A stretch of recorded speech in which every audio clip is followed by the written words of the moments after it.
The Promise I Couldn't Keep. Part 2.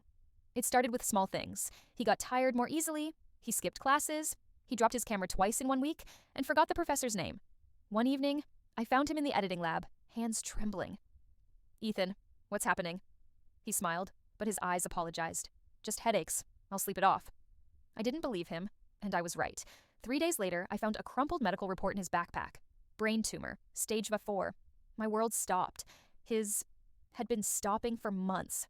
When I confronted him, he didn't cry, he didn't panic. He just said, "I didn't want my story to become your burden."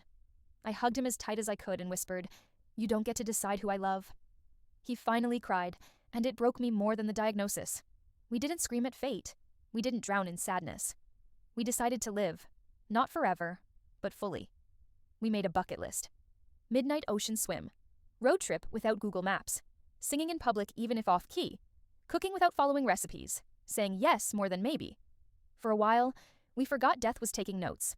Somehow, moments felt longer, sunsets looked bigger, and love felt louder. But life doesn't negotiate. Time doesn't offer refunds.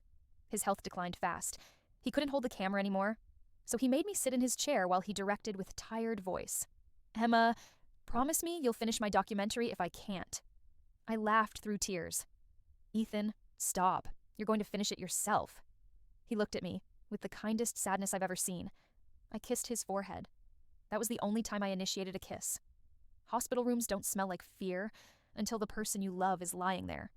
His voice became faint. His eyes stayed warm.